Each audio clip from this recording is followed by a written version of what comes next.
사랑하는 여러분, 한 주간 평안하셨습니까? 네. 대림절을 우리가 맞이하고 있습니다. 대림절은 기다림의 절기라고 말씀을 드렸습니다. 이번 한 주는 여러분들은 어떤 소식들을 기다리고 어떤 모습들을 여러분 또 간절히 기대하셨습니까? 사실 이 기다림이라고 하는 것이 예전만치는 않은 것 같아요. 예전에는 편지를 쓰면 그 편지가 다시 답장 오기까지 기다림의 시간이 있었고, 그래서 우리가 그 시간을 기다릴 수 있는 사실 넉넉한 여유들이 있었는데, 지금은 이제 원하기만 하면은 바로 화상통화라든지, 그래서 너무 편리해졌어요. 물론 그 편리함이 나쁜 건 아니지만, 너무나 그러한 편리함 때문에 사람들은 과정은 생략하고 결과에만 집중하기 시작했다라는 것입니다. 그러다 보니까 결과가 빨리빨리 도출되지 않으면 참지 못하고 너무 쉽게 분노나 그리고 원망의 말을 쏟아내는 것 같습니다. 특별히 한국의 이 빨리빨리 문화, 이 문화는 많은 기술의 발전을 분명히 이루게 했습니다.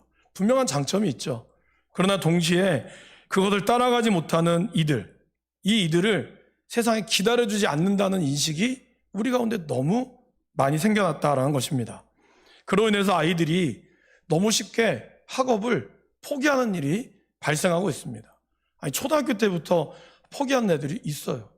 그러니까 진도만큼 못 따라가니까 조금 기다려주면 사실 다 아이들이 다르지 않습니까? 똑똑한 아이들이 있지만 조금 더뎌도 따라가는 아이들이 있을 텐데, 그것을 기다리지 못하다 보니 아이들이 쉽게 학업을 포기하거나 더 나아가서는 인생을 포기하는 일들이 있었다라는 것입니다. 여러분, 우리나라의 자살률은 OECD 국가 중에 최고라고 많이 들으셨을 겁니다. 너무나 이 빠른 성장률로 인한 그런 조급함들이 우리들의 마음들을, 또 이 나라를 어렵게 만드는 것 아닌가라는 생각이 듭니다. 특별히 이 조급함은 우리의 신앙생활에서도 많이 드러납니다. 기도는 열심히 했는데 왜 기도대로 이루어지지 않는 걸까? 그런 리모컨처럼, 그죠?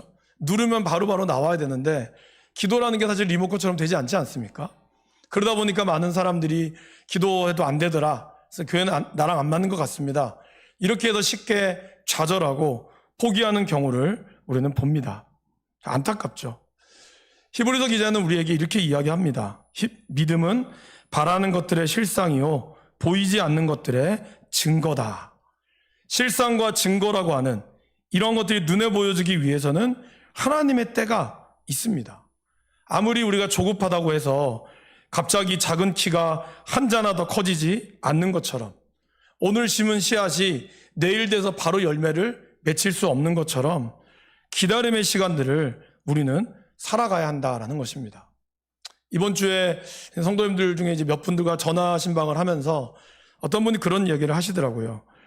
제가 오랫동안 장사를 해봤지만 올해처럼 또 11월 달만큼 매출이 안 나온 적은 이번이 처음이라고, 그런 말씀을 제가 들으면서 참 마음이 무거웠습니다.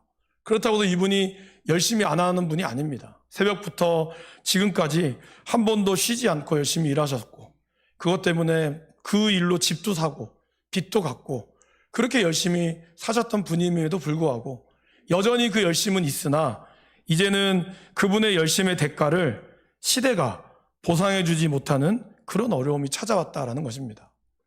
물론 다른 분야에서는 또 잘 되는 데도 있겠지만 전반적으로 어렵다는 것을 우리 모두 다 느끼고 있을 겁니다. 그래서 이제는 강제적인 기다림이 필요한 시기가 왔습니다. 의지적으로 기다리고 싶어도 이제는 강제적으로라도 기다리지 않으면 이런 안 되는 시대가 왔죠. 그래서 우리는 어떻게 해야 될까요? 사실을 잘 버텨내야 됩니다. 그것이 참 중요합니다. 오늘 아침에 잠깐 교회 출근하기 전에 화장실에서 이렇게 책을 좀 잠깐 봤는데요. 그 책에서 너무 좋은 내용이 있어서 우리 성도님들과 좀 함께 나누고 싶어서 또 책을 좀 준비를 했습니다. 화면을 한번 띄워봐 줄까요? 짧은 문장인데요. 같이 한번 우리 이 글을 읽어봤으면 좋겠습니다. 버티는 자에게는 은혜가 있습니다. 붙들려 있는 자에게는 감사가 있습니다. 안 떠나는 자에게는 계획이 이루어집니다. 새벽마다 성도님들을 위해서 기도합니다. 정말 하나님께서 이 어려운 시기들을 잘 버텨낼 수 있는 힘을 하나님 주시도록, 그죠? 그게 필요하죠.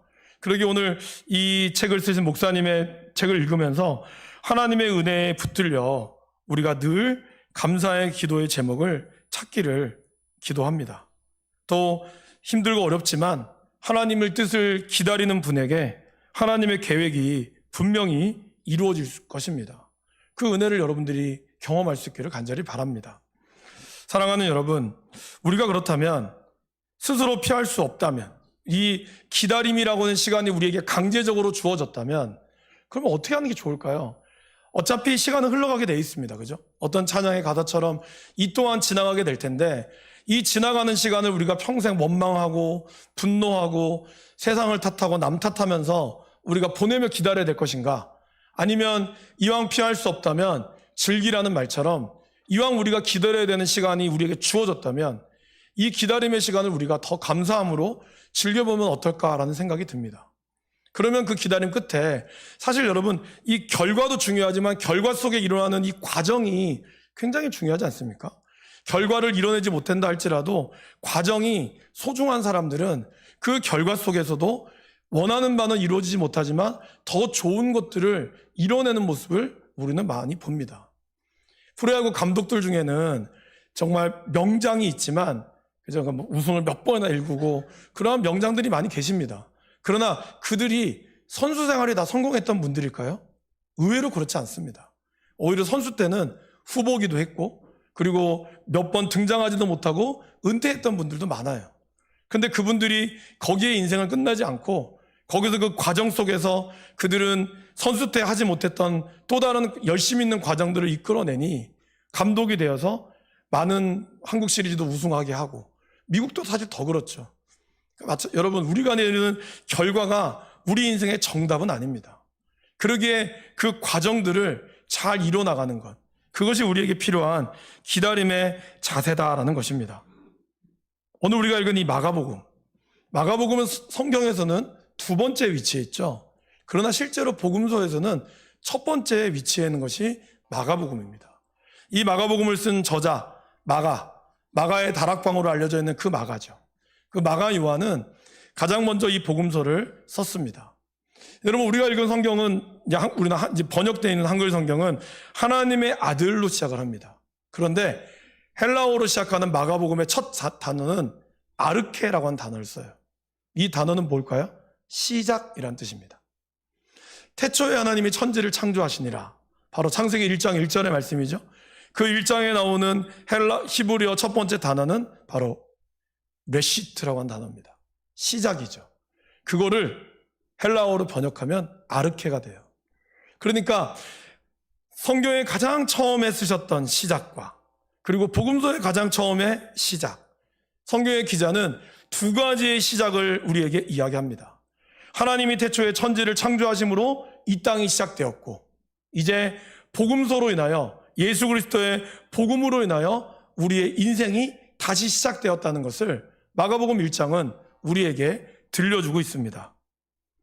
이 기쁜, 그러면서 마가복음이 들려주고 싶은 이 복음이라고 하는 이 단어는 바로 기쁨이란 뜻이죠. 기쁜 소식. 헬라어로는 유앙겔리온이라는 단어를 씁니다. 근데 여러분, 이 단어는 원래 이 당시에는 아무나 쓰면 안 되는 단어였어요. 황태자, 로마의 황제가 어떤 일이 있을 때 그때 유앙겔리온이라는 단어를 씁니다. 그리고 전쟁에서 승리했을 때, 승전가를 머물고 로마에 개선했을 때 그 앞에 오는 전령이 뿌리죠. 기쁜 소식입니다. 그 단어에만 쓰는 단어가 바로 이 유앙겔리온이라는 단어입니다. 그런데 오늘 마가복음은 너무나 과감하게, 어떻게 보면 이 단어를 쓰면 반역으로 몰릴 수 있는 위기에도 마가복음의 저자는 가장 먼저 유앙겔리온이라는 단어를 바로 사용하고 있습니다. 그 시작은 곧 복음입니다. 가장 기쁜 소식입니다. 그러면 로마의 황제나 나타날 수 있는 최고의 칭호인 기쁜 소식을 마가는 누구에게 썼을까요? 바로 예수 그리스도. 우리의 구원자 되신 그분을 통하여 우리의 인생이 다시 시작된다는 것을 우리에게 보여주고 있다는 것입니다. 사랑하는 여러분, 여러분들에게 기쁜 소식은 아까 제가 여쭤봤는데 뭐세요? 돈을 많이 버는 것? 그것도 기쁜 소식이 되어야 되죠. 여러분들이 사업이 잘 되고 자녀들이 이제 이번 주에 수능 통지표가 나왔는데요. 여러분 자녀들이 수능 통지표를 받고 좋은 대학에 진학할 수 있는 그 소식, 합격의 소식, 좋은 소식이죠. 취업이 됐거나 아니면 결혼을 하거나 결혼을 한 가정이 또 아이에 대한 임신의 소식, 이 모든 기쁜 소식이 중요합니다. 그러나 그러한 기쁜 소식보다 더 중요한 기쁜 소식은 뭘까요? 바로 우리를 구원하시고 우리 인생의 문제를 해결해 주시는 그 예수 그리스도, 그분으로부터 우리 인생이 시작되었다. 이것이 우리에게 가장 기쁜 소식이 되어야 될 줄 믿습니다. 그 소식을 우리가 선포할 수 있다면 저와 여러분들의 인생은 아마 지금 보는 인생과 전혀 다른 인생을 살아가게 될 것입니다. 그리고 그러한 인생을, 그러한 기쁜 소식을 가장 먼저 선포한 사람을 오늘 마가복음의 저자는 바로 소개하고 있습니다. 누굴까요? 바로 세례 요한이죠. 세례 요한은 예수님보다 6개월 일찍 태어났습니다. 그리고 예수님의 친척이었죠. 하지만 그는 철저하게 조연의 인생을 살아야 했어요. 태어날 때부터 예수님을 위해 사는 것이 그의 사명이었고 예수님을 기다리는 것이 그의 소명이었습니다. 그렇다면 그가 기다렸던 그 기다림의 모습 가운데 오늘 우리는 예수님을 어떻게 기다려야 될지를 함께 살펴보기를 원합니다. 세례 요한은 먼저 광야에서 기다렸습니다. 광야. 말로만 들어봤던 광야죠. 풀 한 폭이 없고 나무 한 그루 자라지 않는 그러한 곳. 지금 우리는 사실 제가 부산에 와서 좋은 것 중에 하나는요, 새벽에 별이 보인다는 겁니다. 여러분에게 너무 당연하지만 안양이나 서울에 살았던 저에게는 별 보기가 그렇게 쉽지가 않습니다, 여러분. 남산 가서 별 본다 그러죠? 남산 가지 말고 황령산 가세요. 남산은 스모그만 잔뜩 끼어 있어서 안 보입니다, 실제로. 그래서 제가 이 별을 볼 수 있는 게 너무 참 감사했어요. 그런데 이 광야는 그러한 별을 볼 수 있는 곳이죠. 그리고 이 절대의 고독과 침묵만이 흐르는 곳.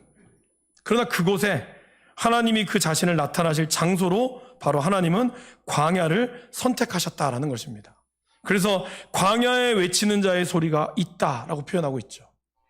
광야라고 하는 이 히브리어 단어는요, 미드바르라고 하는 단어입니다. 근데 이 단어의 어원은 어디서 나왔냐면 다바르라고 하는 말하다라고 하는 단어에서 나왔어요. 그러니까 입이 곧 광야에서 시작된다는 거죠. 그러면 이 미드바르에서 다바르의 앞에 있는 이 전치사 앞에 이 맴이라고 하는 단어는 무슨 뜻일까요? 아니다라는 뜻이에요. 그러니까 말하는 것을 안 하는 것, 말이 없는 것, 그것이 바로 광야라는 거죠. 누구의 말이 없을까요? 사람의 말이 없는 곳. 철저한 침묵과 고독만이 있는 것이 광야라는 것이죠. 그런데 그 고독 가운데 누가 말씀하실까요? 하나님이 말씀하시는 것. 그것이 광야다라고 이야기하는 겁니다. 그래서 모세는 그의 인생이 40년까지는 최고의 인생을 갈구했죠. 애굽의 왕자로서 모든 것을 다 누렸지만 한순간의 실수로 그는 다 잃어버리고 광야로 갑니다. 실패자의 모습이었으나 그는 그곳에서 하나님의 음성을 듣게 되죠. 예수 그리스도는 광야에서 40일 동안 금식하면서 그곳에서 하나님을 만나며 하나님의 놀라운 은혜를 경험합니다. 그러게 여러분, 광야라고 하는 것은 아무것도 없고 침묵과 그 모든 것을 이야기하지만 그러나 그 광야에 하나님이 계신다라는 것입니다. 그래서 이 아랍의 금원에 보면 신을 만나려면 사막으로 들어가라라는 말이 있습니다. 저와 여러분들이 진정으로 기쁜 소식을 기다리길 원하신다면, 진짜 내 안에 이 절망만 있고 때로는 힘들고 어려울 때 나에게 들려오는 소식, 잊지 않고 싶은 소식을 듣기를 원한다면 우리에게 광야의 시간이 필요하다라는 것입니다. 그건 뭘까요, 여러분? 우리가 진짜 사하라 사막이나 이런 사막으로 가라는 것이 아니라 나만의 광야의 시간을 만들라는 것입니다. 침묵의 시간, 하나님과 함께하고 그리고 그분하고만 혼자 있을 수 있는 시간과 장소를 여러분들이 따로 마련하라는 것입니다. 하나님과의 만남의 장소를 갖고 하나님과 만남의 시간을 가져야 하는 겁니다. 그래서 우리에게는 새벽 기도라는 것이 있고요, 또 여러분들 저녁에 사모님, 아내나 남편이 다 주무시고 난 뒤에 자녀들이 다 자고 난 그 고요한 그 시간, 그러한 시간이 여러분들에게 광야가 될 수 있다라는 것입니다. 그 말씀의 묵상의 시간이 우리에게 필요합니다. 굳이 골방이나 수도원을 가지 않아도, 기도원을 가지 않아도 정말 우리의 삶 한가운데 광야와 같은 장소와 시간을 우리가 조금만 결단하면 가질 수 있다는 것입니다. 여러분, 다 잠들고 나면 뭐 하세요? 저도 사실 가끔 핸드폰을 보지만 그 핸드폰의 시간에 여러분의 시간을 너무 투자하지 마시고 그 시간에 하나님을 만나는 광야의 시간을 만들어갈 수 있기를 바랍니다. 파스칼은 인간이 불행한 단 한 가지 이유가 있다고 소개합니다. 그건 뭘까요? 조용히 자신의 방에서 지내는 법을 모르기 때문이다. 그러기에 인간은 불행하다고 이야기를 해요. 사실 오늘 현대인만큼 홀로 있음을 두려워하는 사람들도 없습니다. 잠시라도 뭐라도 해야 한다는 거예요. 제가 약간 그런 게 있거든요. 그래서 화장실 들어갈 때도 책이나 핸드폰을 들어가야 돼요. 안 들고 가면 불안해요. 그러니까 잘못하면 치질 걸릴 위험이 많다고 저희 아내가 늘 얘기하는데 잘 안 되더라고요. 그러니까 뭔가 놀고 있는 시간에 논다는 것이 죄악으로 좀 비춰지는 거죠. 제가 이 11년 동안 부교육자 생활을 하면서 늘 바쁘게 돌아다니다 보니 그게 몸에 이겨서 그런지 몰라도 조금이라도 가만히 있으면 그냥 제가 불안한 거예요. 누가 나한테 뭐라고 하지 않았는데도. 그러니까 이렇게 열심히 해야 성도들도 우리 목사 열심히 한다. 그렇게 인정받을 것처럼 느껴지는지 모르겠지만 늘 그렇게 좀 분주한 거예요. 여러분은 어떠세요? 여러분은 그러한 분주함들 속에 살아가고 계십니까? 아니면 여러분들은 그 시간들 가운데 광야의 시간을 만들어가고 있습니까? 아까도 말씀드렸지만 우리가 무엇을 한다고 해서 안 되는 것이 되어지는 것은 아닙니다. 걱정한다고 하루아침에 키가 한 자나 자라지 않고요.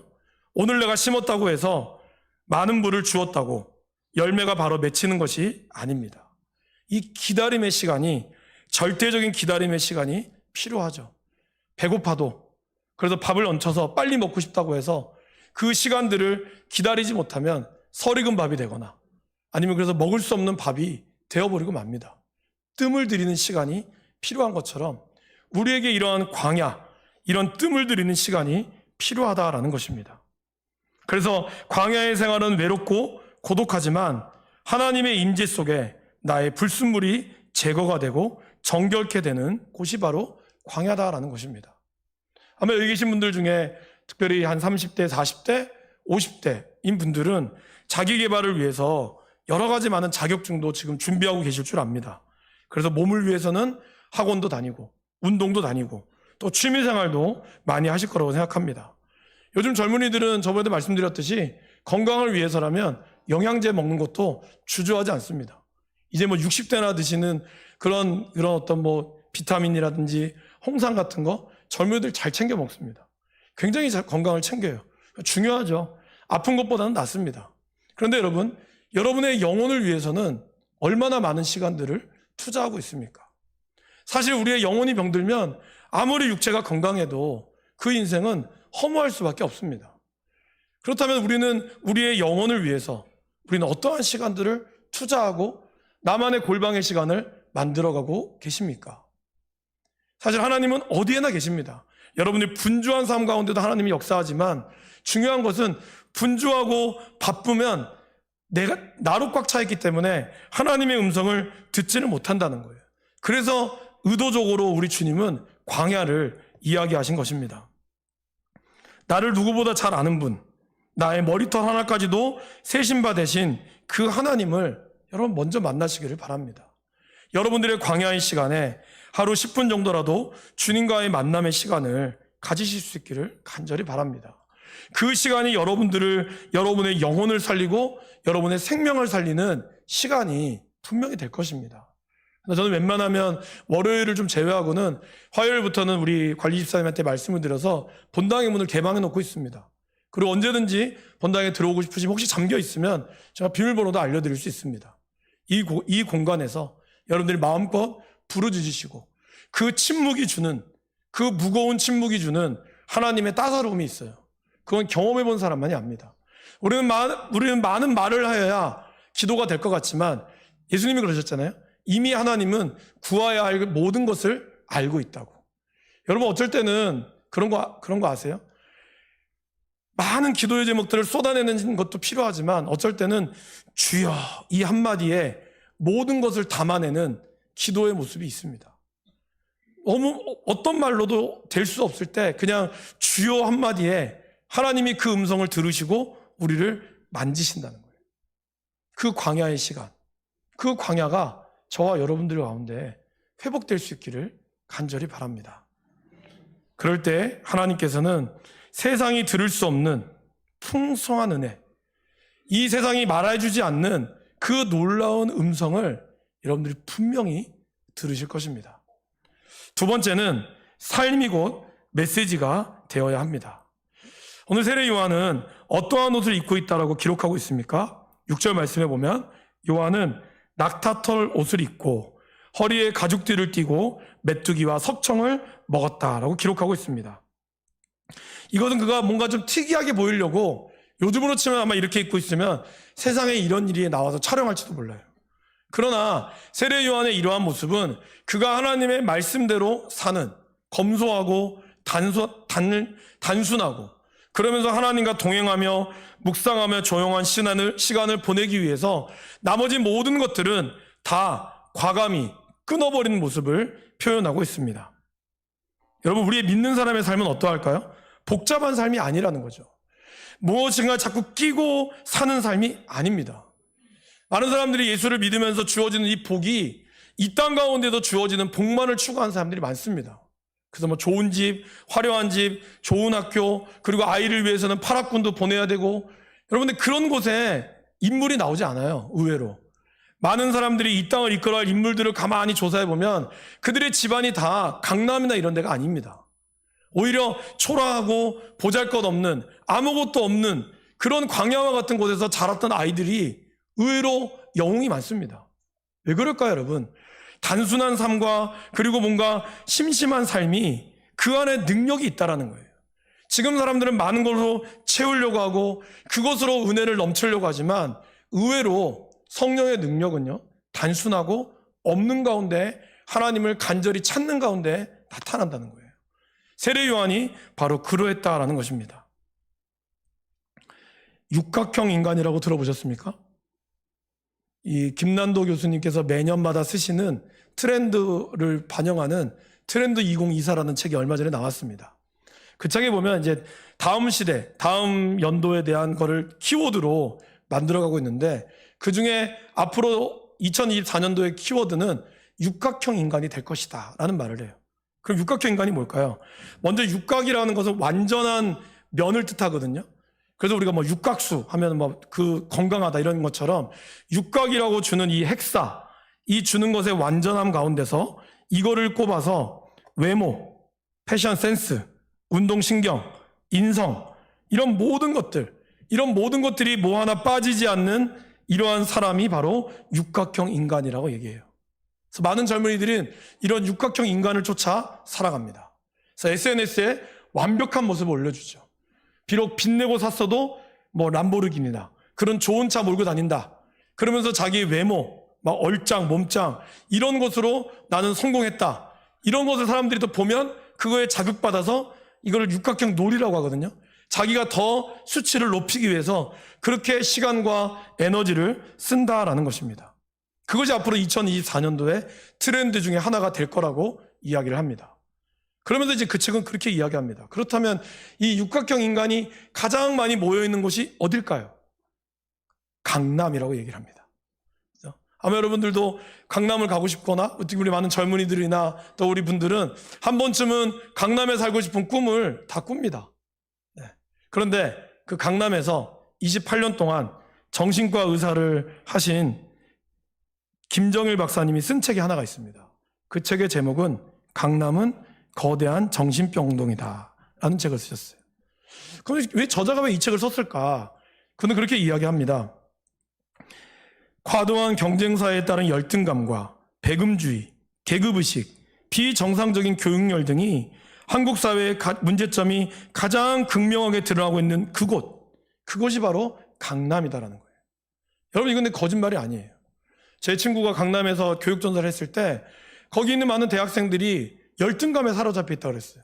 부모는 서울대 나오고 그리고 때로 뭐 해외 유학파인데 자기는 그냥 대학이 그런 대학이 아닌 거예요. 그러니까 돈이 많고 하지만 늘 열등감 가운데 신앙생활을 제대로 못하는 거죠.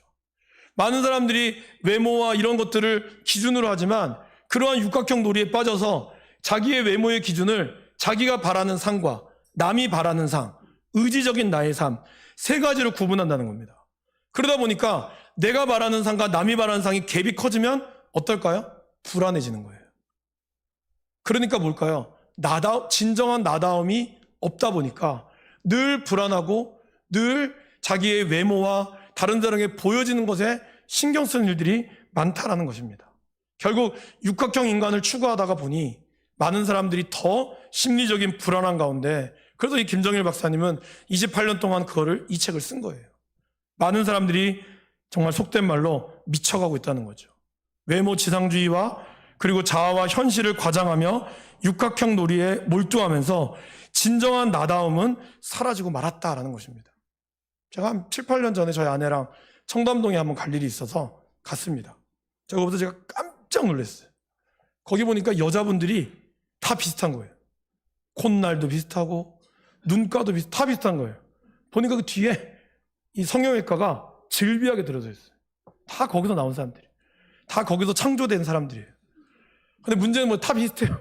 그러니까 누가 진짜 가서 제가 깜짝 놀랐다니까요. 너무 비슷한 거예요. 과연 이게 맞는 걸까? 무슨 뭐 복제인간도 아니고. 근데 정말 그분들은 그 삶을 만족할까? 모르겠어요. 비싸게 돈 들여서 만족하면 너무 감사하겠지만 진짜 만족할까? 근데 이 책을 제가 보면서 만족함이 없겠구나. 여러분, 우리의 신앙은 어떨까요? 하나님이 우리를 크리스찬다움으로 만들어야 되는데 여러분들은 정말 크리스찬답게 주님 앞에 감사하며 살아가고 있습니까? 사도 바울은 우리에게 이렇게 이야기를 합니다. 우리가 진정한 크리스찬다움이 있으려면 먼저 이 시대를 본받지 않아야 하고 오직 마음을 새롭게 함으로 변화를 받아야 한다는 것입니다. 그리고 하나님의 선하시고 기뻐하시고 온전하신 뜻이 무엇인지를 끊임없이 묵상하고 분별해야 한다는 거예요. 이 치열한 과정이 없으면 그냥 흘러가는 대로, 세상이 흘러가는 대로 간다는 거죠. 지난번에 말씀드렸죠. 우리 이성희 목사님이 그 아이들 답사차 서울에 갔었는데 아침에 일어나서 가니까 지하철 타고 오니까 다 뛰더래요.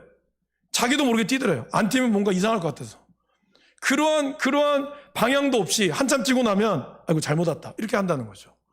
어디로 갈지 모르는 가운데 남들 뛰니까 다 같이 뛰니까 가랑이는 찢어지고, 그러면서 자기도 멈춰서 있는 곳은 여기가 어디지? 나는 누군가? 그러면서 우리들은 우리 자신을 잃어버리고 만다는 겁니다. 여러분, 진정으로 나 자신을 잘 보려면 치열하게 묵상의 과정이 있어야 하고요, 검색이 아닌 사색의 시간들이 있어야 한다는 거예요. 하나님의 선하신 뜻이 무엇인지, 하나님이 기뻐하는 뜻이 무엇인지, 그것 가운데 나는 어떤 거를 선택하고 어떤 거를 집중해야 하는지, 그것이 중요하다는 것이죠. 그리고 그렇게 선택과 집중 가운데 능력이 나타나는 것입니다. 오늘 세례요한이 이상한 복장을 하고 이상한 걸 먹었습니다. 그런데 사람들은 어떻게 했죠? 광야에 있는 세례요한을 보기 위하여 유대지방과 예루살렘 사람들이 다 나왔다 그랬습니다. 그리고 그 앞에 죄를 자복하고 말씀 가운데 섰다는 거예요. 왜 그럴까요? 무엇이? 예루살렘에는 말씀이 없습니까? 예루살렘 성전에는 대제사장들이 분명히 말씀을 하고 설교했을 텐데 그곳에 교회가 없을까요? 있었어요. 그런데 사람들은 거기에 가지 않고 광야로 갔다는 겁니다. 왜요? 그곳에 말씀이 있기 때문에. 여러분, 교회를 선정할 때 많은 사람들이 이렇게 얘기합니다. 교회 선정하면 주차장도 좋아야 되고 카페도 있으면 좋고 아이들이 놀 만한 공간이 있으면 좋고, 저도 동의합니다. 그럼 너무 좋겠죠. 그런데 여러분들이 누군가를 전도할 때 어떻게 전도하세요? 야, 우리 교회 주차장 엄청 넓어. 우리 교회 와. 이렇게 전도하시면 계세요? 우리 교회 카페가 있다? 카페 진짜 맛있다. 바리스타가 최고야. 그렇게 얘기한 분 있어요? 없어요. 우리 교회 애들이 놀 수 있는 놀이시설이 있어서 너무 좋아. 그러니까 우리 교회 와. 이렇게 얘기하는 분 거의 없습니다. 뭘 얘기하죠? 우리 교회 말씀 좋다? 우리 교회 성도님들이 너무 좋아. 다 착하고 다 오면 너무 반겨줄 거야. 당신 또래가 많고 당신처럼 아픔 있는 사람 우리 교회도 있어. 오면 위로받을 수 있어. 본질적인 걸로 승부한다는 거예요. 그리고 나서 비본질적으로 채워지는 거죠.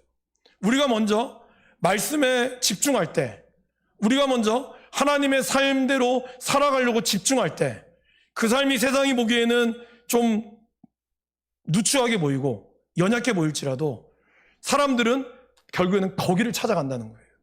왜요? 사람들에는 영적으로 허무한 것을 찾고 싶지 않는 마음이 있거든요. 늘 화려한 것을 쫓아서 가지만 그 안에 오는 허물을 인간은 누구보다 잘 압니다. 그러기에 내 영혼을 채워준 무언가를 사람들은 여전히 갈망하고 있다는 거예요. 근데 그 갈망이 아플 때, 사업이 실패할 때 오니까 힘들어지는 거예요. 화려할 때는 모르지만 그 안에 있는 공허함, 그 안에 오는 그 치열한 아픔은 바로 세례 요한처럼 능력 가운데 나타나는 겁니다. 세례 요한의 한 번도 세례 요한은 오병이어의 기적을 내준 적이 없습니다. 그가 뭐 떡과 물고기를 줘서 몇천 명을 먹이지 않았어요. 세례 요한이 무리를 걸었습니까? 아닙니다. 그럼에도 불구하고 사람들은 세례 요한의 말을 들었다는 거예요. 말씀을 들었다는 거예요. 왜요? 그의 삶이 곧 메시지였기 때문이에요. 그가 걸어갔던 그 길이 메시지였다는 겁니다. 오늘 우리 교회 이 자리에 많은 성도가 넘치기를 바랍니다. 무엇 때문에요? 여러분의 삶이 메시지가 되어서 그 메시지를 따라 오는 성도들이 많아지기를 바랍니다. 제 설교가 여러분들의 삶에 녹아 들어가서 저도 그러한 삶을 살기로 치열하게 고민하고 그 고민이 여러분의 삶에 같이 공감되어 주시기를 원합니다. 그럴 때 능력이 나타나는 것이죠. 그럴 때 이 교회가 정말 비잡아서 말씀으로 사모하는 이들이, 주의 말씀 앞에 회개하려고 하는 자들이 가득 넘쳐날 수 있기를 주님의 이름으로 간절히 축원합니다. 마지막으로 우리가 예수님을 증거하는 삶을 살아야 합니다. 세례 요한은 놀라운 말씀을 선포했을 때, 오늘 이 복음서에 나오지 않지만 다른 복음서에 보면 그러죠. 세례 요한이 정말 예수님인가? 그분이 정말 그리스도이신가? 사람들이 물었다는 거예요. 그때 세례 요한이 뭐라 그러죠? 아니라고. 나는 그분의 신방끈을 풀기조차 감당할 수 없고 오히려 나는 예수님의 길을 예비하는 소리일 뿐이라고. 교회에서 많은 사람들이 은혜를 받고 능력을 받을 때는 처음에는 다 겸손합니다. 근데 그 능력이 강하여지고 은사가 많아지면 어떻게 될까요? 자기가 하나님이 되려고 하는 유혹에 빠진다는 거죠. 대표적인 것이 바로 우리 부산 지역에서 활동하고 있는 천부교, 바로 신앙촌 박태선이시죠. 원래 박태선 씨는 장로입니다. 서울에 있는 창동교회 장로였고, 근데 그분에게는 특별한 은사가 있어서 그분이 말씀을 전하면 사람들이 은혜를 많이 받았어요. 그러다 보니까 그가 본격적으로 부흥 강사로 나가기 시작하면서 나중에는 자기가 감람나무라고 하는, 스스로 하나님이 되어서 천부교를 만들었죠. 지금은 사실은 굉장히 미혹에 빠져 있는 거죠. 여러분, 우리도 모두 다 그럴 수 있다라는 거예요. 하나님이 주시는 능력이 여러분들에게 충만하길 바랍니다. 그 능력이 여러분의 삶을 이끌어가길 바라요. 하나님은 그러기를 누구보다 원하십니다. 여러분들이 능력 없기를 하나님 원치 않습니다. 여러분이 원하면 하나님이 능력을 주시고 하나님이 뜻 가운데 세워갈 겁니다. 그러나 그때 우리가 하나님을 드러내는 도구로 그 능력이 사용되어져야 한다라는 것입니다. 그런 가운데 하나님의 역사가 우리 가운데 일어날 것입니다. 사랑하는 여러분, 세례 요한처럼 여러분의 광야를 통하여 하나님을 만나시고, 그리고 여러분의 삶에서 세상이 경험하지 못하는 풍요함을 누릴 수 있기를 축원합니다. 그 풍요함 속에 진정한 크리스찬다움이 드러날 수 있기를 바랍니다. 여러분의 삶이 메시지가 되시고, 그리고 그걸 통하여 나를 드러내는 것이 아니라 우리 주 예수 그리스도의 영광이 드러날 수 있기를 주님의 이름으로 간절히 축원합니다.